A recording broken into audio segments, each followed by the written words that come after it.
सचिन पायलट और किरोड़ी लाल मीणा, ये दोनों बड़े नेता हैं बीजेपी और कांग्रेस के, जिनकी साख सवाल बन चुकी है दौसा की ये सीट। हॉट सीट है, इसलिए हॉट सीट बन जाती है क्योंकि किरोड़ी लाल मीणा जो हैं उनके भाई जगमोहन मीणा मैदान में हैं, तो वहीं सचिन पायलट का गढ़ माना जाता है दौसा लोकसभा क्षेत्र। अब दौसा की विधानसभा से, जहां मुरारी लाल मीणा लगातार 2 बार यहां से चुनाव जीतकर और कांग्रेस पार्टी से विजय होकर आए हैं, अब वही मुरारी लाल मीणा की सीट से डीसी बैरवा को कांग्रेस ने मैदान में उतारा है। तो बीजेपी से जगमोहन मीणा पर बीजेपी ने दांव खेला है। ये दांव क्यों खेला है?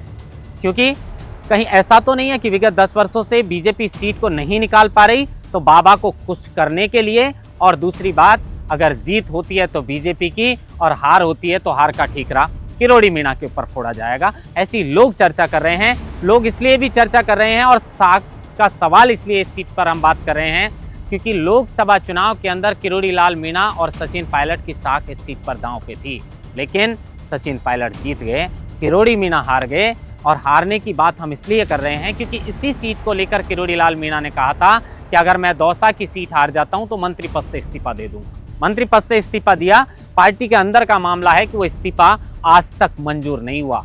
लगातार भजनलाल सरकार में बाबा सवाल उठाते रहे हैं, चाहे वो पेपर लीक का मुद्दा हो, चाहे कोई और मुद्दा हो, लगातार किरोड़ी मीणा बोलते रहे हैं। तो अब लोग कह रहे हैं कि परमानेंट बाबा के मुंह पर उंगली लगा दी है, क्योंकि उनके भाई जगमोहन मीणा को लोकसभा में भी टिकट मांग रहे थे किरोड़ी लाल मीणा अपने भाई के लिए, लेकिन टिकट नहीं मिला।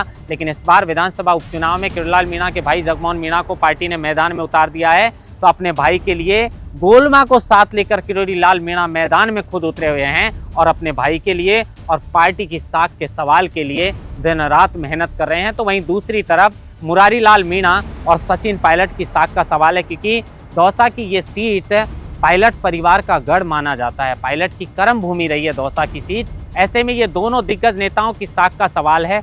पार्टियां अपना अपना फायदा देखती हैं, कोई भी पार्टी हो, सब अपना अपना फायदा देखती हैं।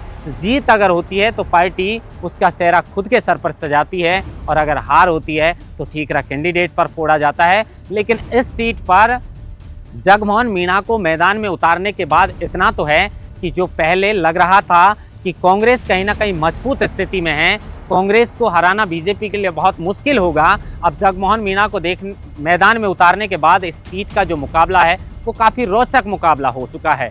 दिन रात दोनों ही प्रत्याशी मैदान में हैं। डीसी बैरवा के नाम की पहले चर्चा नहीं थी, लेकिन जैसे ही नाम आया, रात को सूचना मिल चुकी थी डीसी बैरवा को कि टिकट उन्हें मिलेगा, और तभी से कार्यकर्ताओं में खुशी की लहर थी। दोनों ही कार्यकर्ता पुरजोर तरीके से कोशिश कर रहे हैं, लेकिन सचिन पायलट और किरोड़ी लाल मीणा की साख का सवाल है। रोचक मुकाबला है, आमने सामने बीजेपी और कांग्रेस है, कोई तीसरा मुकाबला इस सीट पर देखने को नहीं मिलेगा। इंतजार इस बात का रहेगा कि किरोड़ी लाल मीणा की साख दांव पे लोकसभा चुनाव में थी, लेकिन किरोड़ी लाल मीणा इस सीट पर चुनाव हारने की वजह से ही मंत्री पद से इस्तीफा दिए थे। अब क्या विधानसभा उपचुनाव के अंदर किरोड़ी लाल मीणा की साख बचेगी? क्या किरोड़ी लाल मीणा अपने भाई जगमोहन मीणा को इस सीट से विजय कराकर विधानसभा में भेजेंगे क्या? वही जगमोहन मीणा है जो RAS से रिटायर होकर और काफ़ी दिनों से चुनाव लड़ने के लिए जो था वो टिकट मांग रहे थे, लेकिन वो टिकट नहीं मिल पाया उनको। अब फाइनली उन्हें टिकट मिला है, और टिकट मिलने के बाद पुरजोर वो चुनाव जीतने की कोशिश भी कर रहे हैं।